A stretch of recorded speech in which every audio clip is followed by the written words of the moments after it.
so right. Yes, you're so right.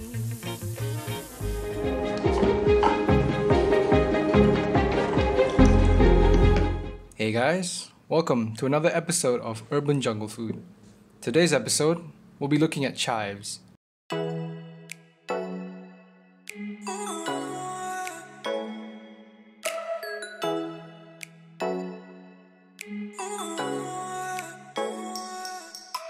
Recently, I started gardening due to the MCO happening. One of the few things that I grew in the garden was chives. And I thought, hey, since I started growing the chives, why not make something out of it?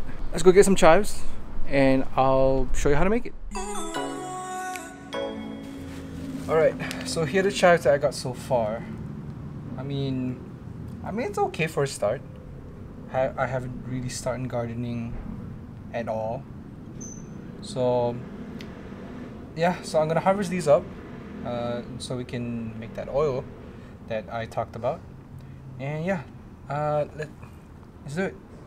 Oh, also, if any of you guys know how to take care or how to grow chives properly, let me know down in the comments, because I really do want to make this a long-term thing, and plus we can help each other out.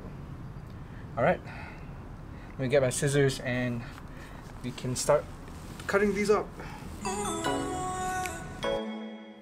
So what you need is this, and maybe even this.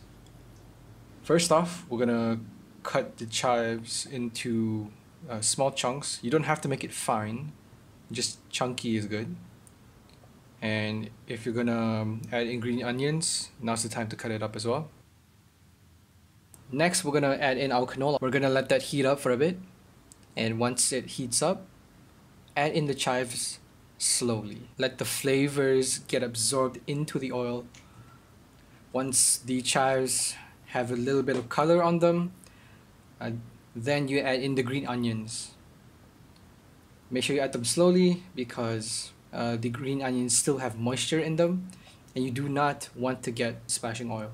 So be careful. Give that a little stir, make sure the flavors get to know each other, and then after that you just let it fry for a few seconds. You want the chives and green onion to have a charred color.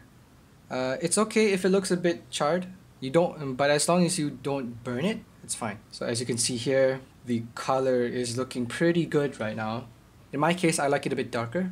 After you think you have the right consistency, go ahead and cut the heat and strain the oil into a glass bowl. Just put this in the fridge for 2 to 3 hours, let it cool, and then you'll get the chive oil.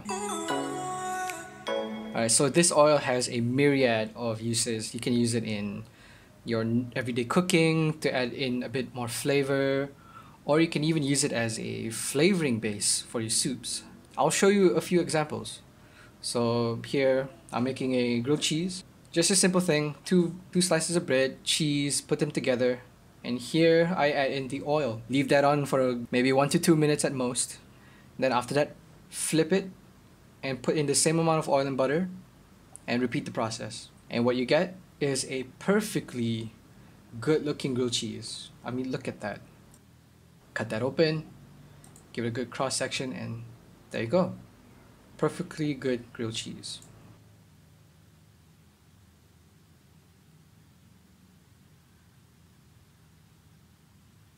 But how does it taste? I noticed that it really does have a really complex flavor. The chives give it an extra floral flavor to the grilled cheese. Not really much floral, but more of a zingy kick. It's subtle enough where it actually completes the grilled cheese. Now another use of this chive oil is actually using it as a flavoring agent for soups. As you can see here, I have a perfectly normal bowl of Maggi, instant Maggi. But what I do is, I actually add in some of the chive oil, give it a little stir, and as you can see there, that's oil, the flavoring oil, on top of the soup. And because I've added it in Maggi, the noodles actually just catch the oil onto the noodles, giving it another depth of flavor. And naturally, the taste is phenomenal. It really does give another depth of flavor on top of the Maggi. And I would say this is going to be in my soups all the time. Overall, I think this is a really good addition to my kitchen since it's really easy to make.